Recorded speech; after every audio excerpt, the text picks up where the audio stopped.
Hey everyone, welcome to simple learning. तो आज हम इस वीडियो में बात करने वाले हैं केवीएस के प्रीवियस ईयर क्वेश्चन पेपर की। जो 2023 में एग्जाम हुआ था वो अलग अलग शिफ्ट में हुआ था केवीएस का। तो ये पीआरटी के क्वेश्चन पेपर हैं जो कि मैंने यहाँ पे डाउनलोड किए हुए हैं और इसी तरह से ही क्वेश्चन आया हुआ था वहाँ पे। सीबीटी मोड में एग्जाम हुआ था तो इसी तरह से थे ये। तो साथ में मैंने आंसर भी इसके यहाँ पे शो कर रही हूँ क्योंकि जब मैंने डाउनलोड किया था तो अब इसका आंसर भी शोर है। सेम इसी तरह वहाँ पे क्वेश्चन आते हैं और इसी तरह से ऑप्शन होते हैं। फर्स्ट टाइम वहाँ पे बैठते हैं ना तो इन ऑप्शन को देख के बहुत ज्यादा कंफ्यूजन हो जाती है। जैसे कि ऑप्शन ID1, ऑप्शन ID2, इसमें बच्चे बहुत कंफ्यूज होते हैं।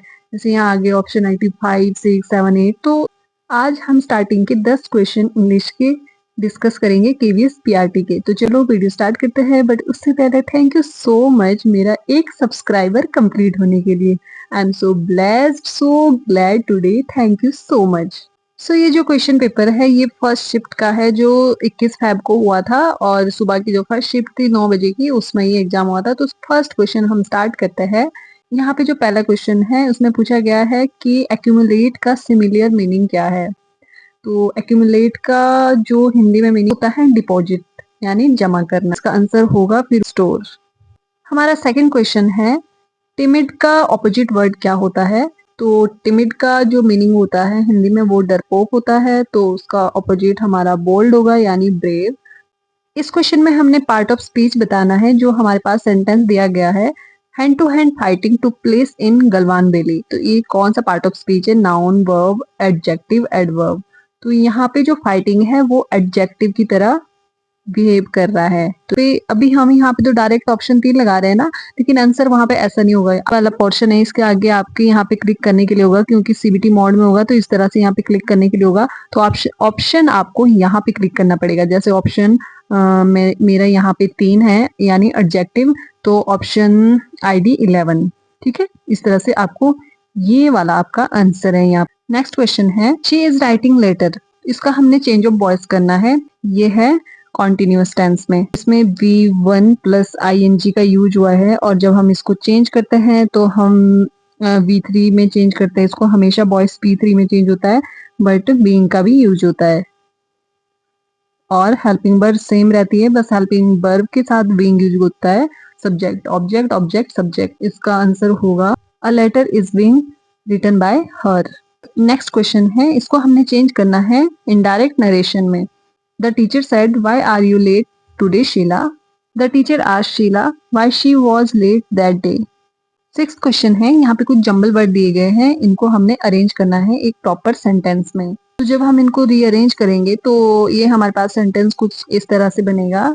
ऑप्शन डी पहले आएगा, फिर बी आएगा, ई आएगा, ए आएगा एंड सी आएगा। Before I can help you I must know all the fact.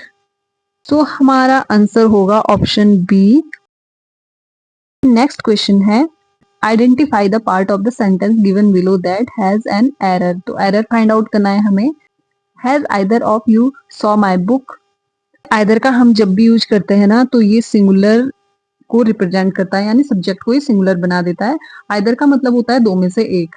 Has हमारा सही यहाँ पे हेल्पिंग वर्ब यूज हो रहा है, क्योंकि हैज होता है हमारा सिंगुलर के साथ और हैव होता है हमारा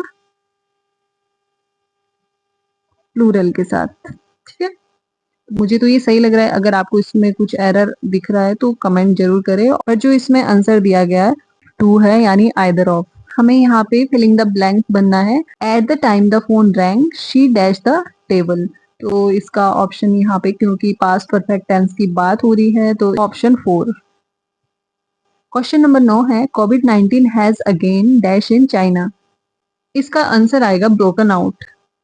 ब्रोकन आउट का मतलब होता है फैलना। आज का हमारा लास्ट क्वेश्चन है I promise to dash you when I visit Delhi. इसका आंसर होगा कॉल अप। ये थे हमारे 10 क्वेश्चन जो कि पिछले साल फर्स्ट शिफ्ट में पूछे गए थे 2023 में।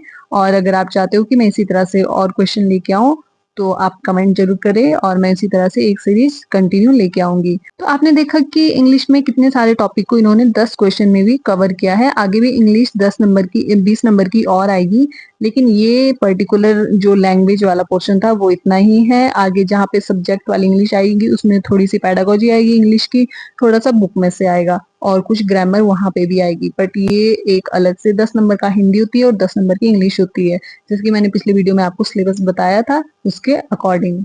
यहाँ पे अलग अलग एरिया को टच किया गया है, जैसे कि आपसे वॉइस भी पूछे गए, नरेशन भी पूछा गया है, एरर फाइंड आउट करने के लिए पूछा गया है, और एंटोनियम पूछा गया है, सिनोनियम पूछा गया है, पार्ट ऑफ स्पीच पूछा गया है, प्रीपोजिशन पूछा गया है। सो आज के लिए इतना ही। अगली वीडियो में अगले 10 क्वेश्चन आएंगे हिंदी या इंग्लिश में या फिर पेडागोजी पे।